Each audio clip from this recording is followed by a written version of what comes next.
Anda kembali di iNews Siang, pemirsa. Isu nampan program makan bergizi gratis yang dikabarkan mengandung minyak babi tuai sorotan publik. Asosiasi Pesantren atau Rabithah Ma'ahid Islamiyah NU Jakarta menemukan kandungan tidak halal nampan MBG saat berkunjung ke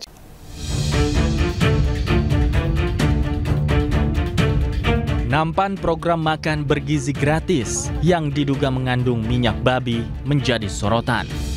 Hal ini pertama kali diungkap oleh Asosiasi Pesantren RMI-NU usai menemukan kandungan tidak halal saat berkunjung ke pabrik nampan MBG di Cina. Hal tersebut disampaikan oleh Wakil Sekretaris RMI-NU Jakarta, Wafariansyah, yang diunggah oleh akun Instagram @halalcorner. Dalam unggahannya, disebutkan bahwa Wafariansyah menemukan dugaan penggunaan minyak babi saat berkunjung ke pabrik pembuatan nampan MBG di Cina.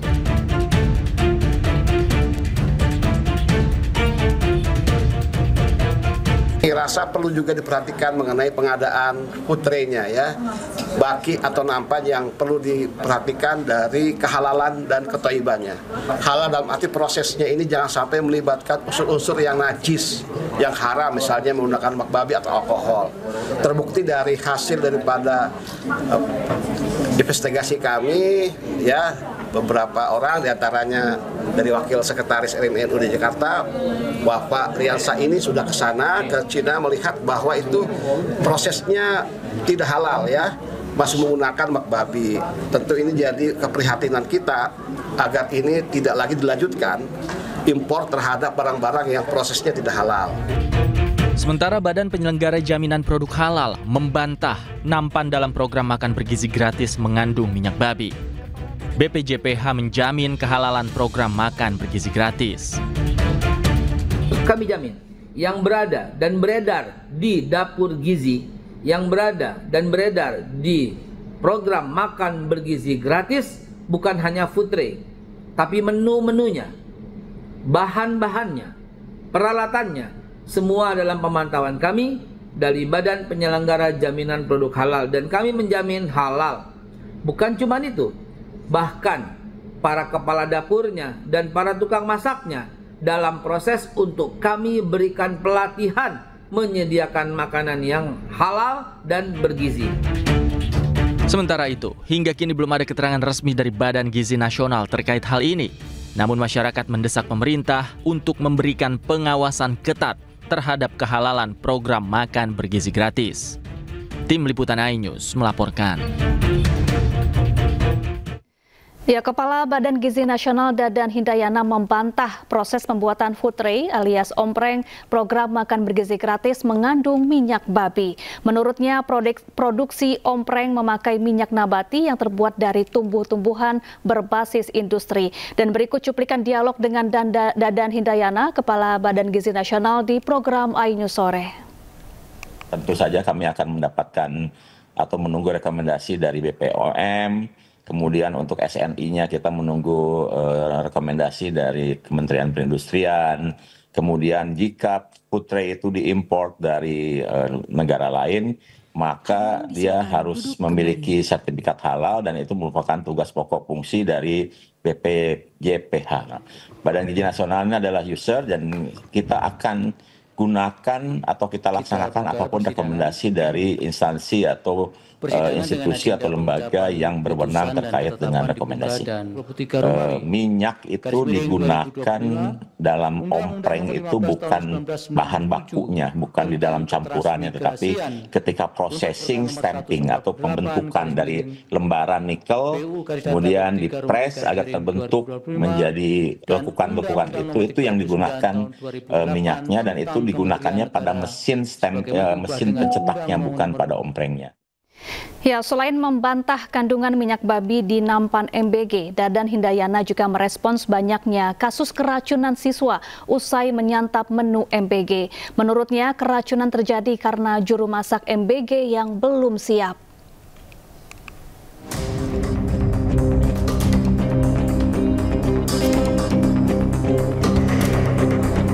Keracunan siswa usai menyantap menu makan bergizi gratis terjadi di sejumlah wilayah di Indonesia. di Baobau, Sulawesi Tenggara.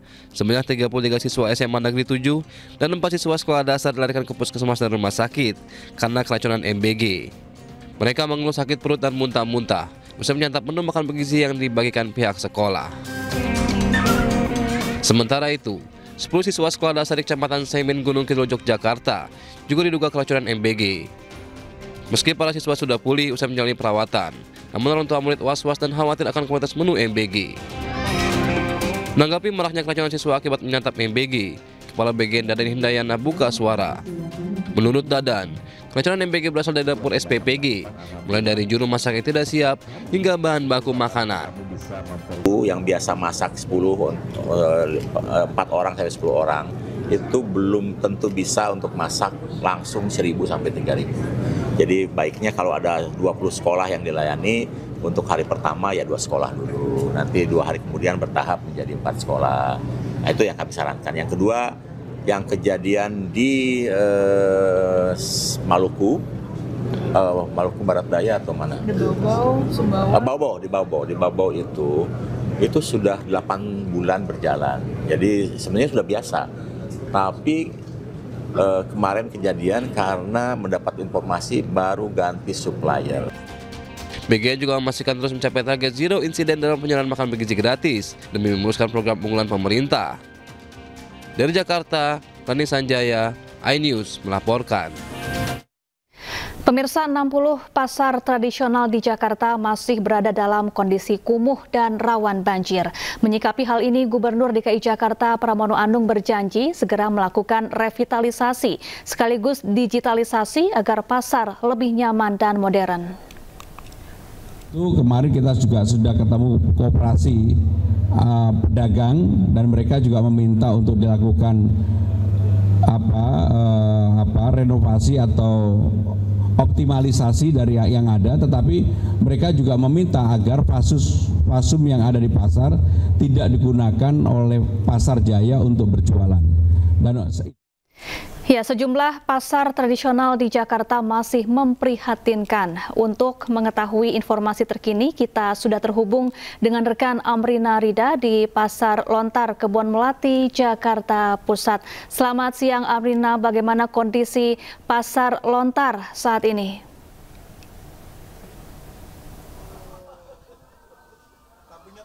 Iya, Syafa dan juga pemirsa, benar sekali bahwa pihak Pemprov DKI Jakarta ini berencana untuk melakukan revitalisasi terhadap sejumlah pasar tradisional. Nah, salah satu pasar yang kemungkinan besar akan mendapatkan revitalisasi adalah tempat kami melaporkan saat ini, yakni Pasar Lontar di Kebon Melati yang memang situasinya seperti mungkin Syafa bisa lihat di belakang bahwa nampak dari kios-kios di pasar di sini mereka ada dalam situasi yang memang tidak ideal sebagai tempat untuk bertransaksi, Syafa dan juga pemirsa. Dan juga Syafa, apabila kita melihat di area bawah ini samping kami, ini adalah area pembuangan air yang nampaknya memang sudah tersumbat dan juga tidak ideal lagi sehingga banyak air yang menggenang di area pasar ini, Syafa dan juga pemirsa. Tentunya untuk aliran air ini adalah situasi yang tidak ideal mengingat pasar adalah tempat bagi sejumlah transaksi-transaksi, terutama kebutuhan pokok untuk dilakukan begitu. Nah, ini adalah salah satu kios juga di area pasar ini yang masih bertahan hingga kini, Syafa dan juga pemirsa. Kalau kita melihat di area atas begitu ya, mungkin di kamera kami Jaka Samsa bisa melihatkan ini terbuat dari asbes yang memang dibenahi secara mandiri oleh para pedagang di sini. Dan informasi yang kami dapatkan dari pedagang ini, untuk asbes-asbes ini kadang ketika situasinya hujan maka seringkali bocor sehingga menyebabkan areanya di area sini menggenang. Kita akan coba untuk berbincang, Syafa dan juga pemirsa, kepada salah satu pedagang di sini. Kita akan coba untuk panggil terlebih dahulu. Assalamualaikum, Ibu. Bisa minta waktunya sebentar ya, Bu?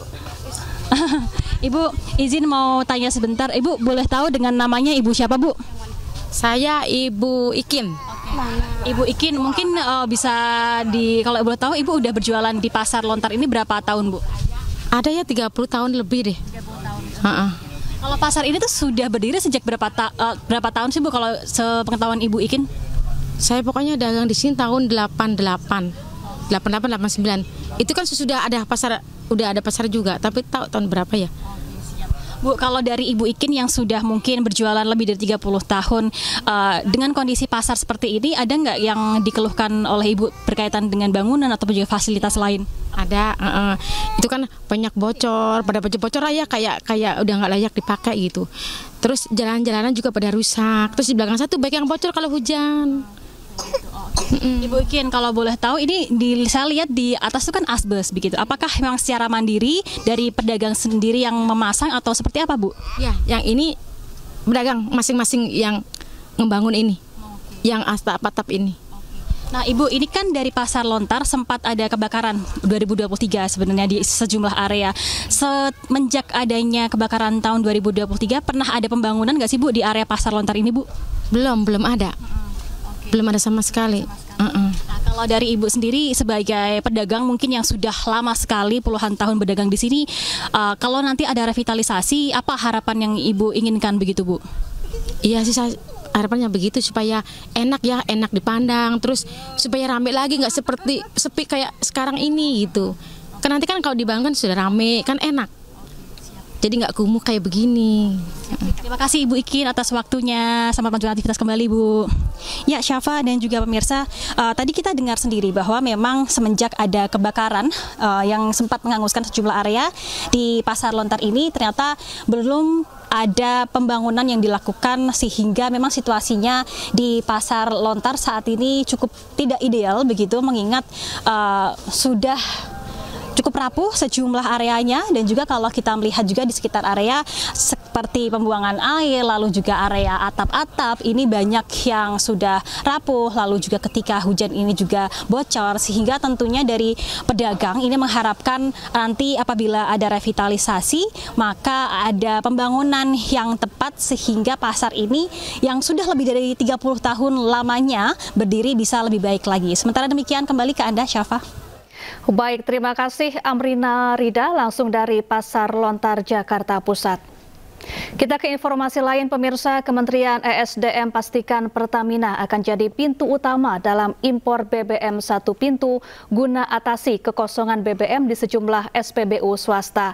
Terkait hal tersebut, Kepala Staf Kepresidenan Muhammad Kodari tegaskan akan mengkaji kebijakan tersebut.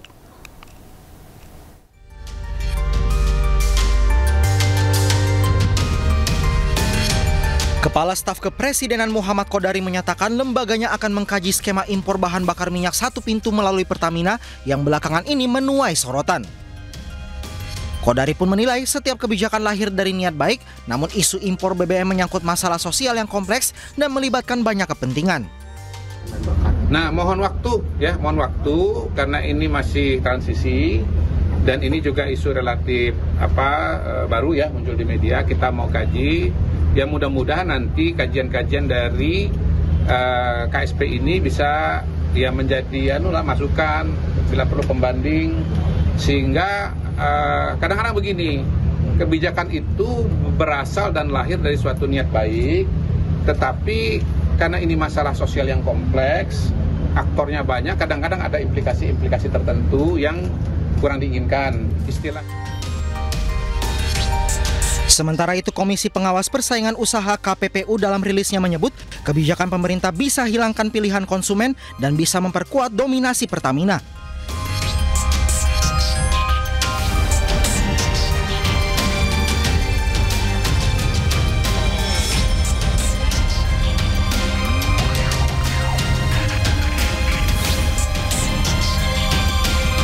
Kelangkaan stok bahan bakar minyak di SPBU swasta yang terjadi sejak Agustus 2025 menimbulkan keresahan publik. Kementerian Energi dan Sumber Daya Mineral menyebut SPBU swasta tidak mendapat kuota impor tambahan.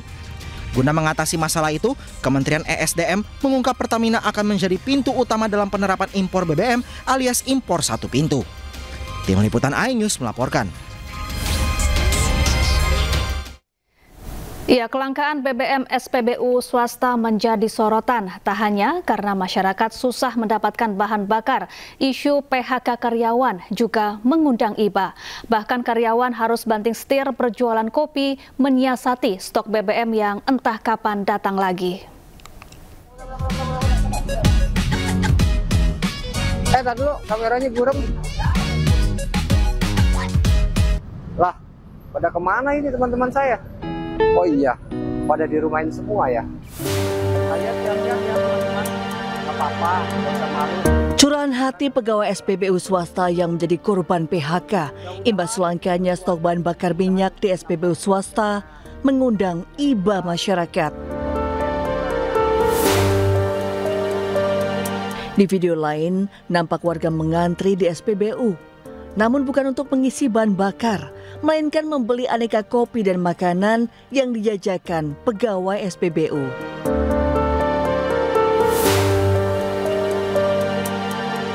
Bagi para karyawan, banting setir jualan kopi bukan soal kreativitas, namun karena ancaman PHK yang membayang jika kelangkaan BBM entah sampai kapan.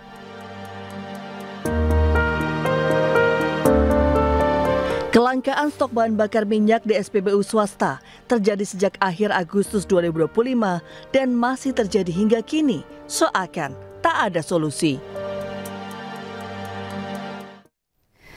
Ya, kelangkaan bahan bakar minyak non-subsidi di banyak SPBU swasta menuai sorotan publik dan juga influencer di media sosial.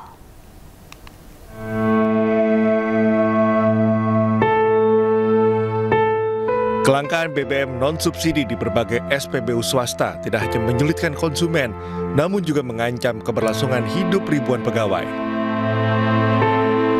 Situasi memilukan ini menjadi viral di media sosial, bahkan menjadi perhatian dari para influencer yang kesulitan saat ingin mengisi bahan bakar non-subsidi di salah satu SPBU swasta di Jabodetabek. Gue lihat kan lagi viral banget tuh, katanya ada monopoli bensin lah apa gitu-gitu. Lo lihat bro-bro gue tuh. Sampai pada jual kopi. Ya Allah. Beneran bensin kosong banget, say.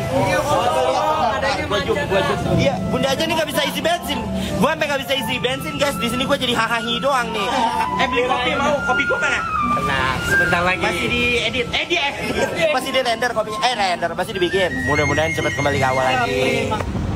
Udah nggak ada, udah kosong semuanya, super V-Power kosong ya. Jadi kita kesini cuma numpang ke toilet tadi sama numpang sholat. Dan mungkin nanti kita akan beli di sel-selek untuk support lah ya, supaya teman-teman di sini tetap bisa melanjutkan gitu ya pekerjaannya. Kok ini stok BBM pada habis semua ya? Ada apa nih? Gue juga baru ngeh 2 hari yang lalu ada DM infonya kalau Shell itu bensinnya kosong di mana-mana. Dan akhirnya kemarin gue coba cek, bener aja. Gue coba ke Shell Ciawi kosong, Shell Yasmin lewat kosong juga, tapi di Shell Pajajaran ada nih. Dan dikonfirmasi juga oleh beberapa teman-teman yang lain di Instagram maupun di Expom swasta memang lagi pada kosong. Banyaknya SPBU swasta, kesulitan stok BBM tentunya membuat operasional terhenti dan ancaman pemutusan hubungan kerja bagi ribuan karyawan yang menggantungkan hidupnya sebagai pegawai SPBU swasta. Tim Liputan iNews melaporkan. Kita beralih ke informasi lain pemirsa. KPK memeriksa Hilman Latif selaku Direktur Jenderal Penyelenggaraan Haji dan Umroh. Hilman Latif diperiksa KPK selama 11 jam terkait regulasi proses haji dalam kasus korupsi kuota haji tambahan tahun 2024. Ia mengaku telah menjelaskan seluruh proses haji mulai dari tahapan awal hingga keberangkatan dan membantah kedatangannya ke KPK untuk mengembalikan sejumlah uang. Kasus dugaan korupsi haji berawal dari laporan Gerakan Aktivis Mahasiswa UBK Bersatu pada 31 Juli 2024. Mereka melaporkan indikasi adanya pengalihan kuota haji reguler ke haji khusus.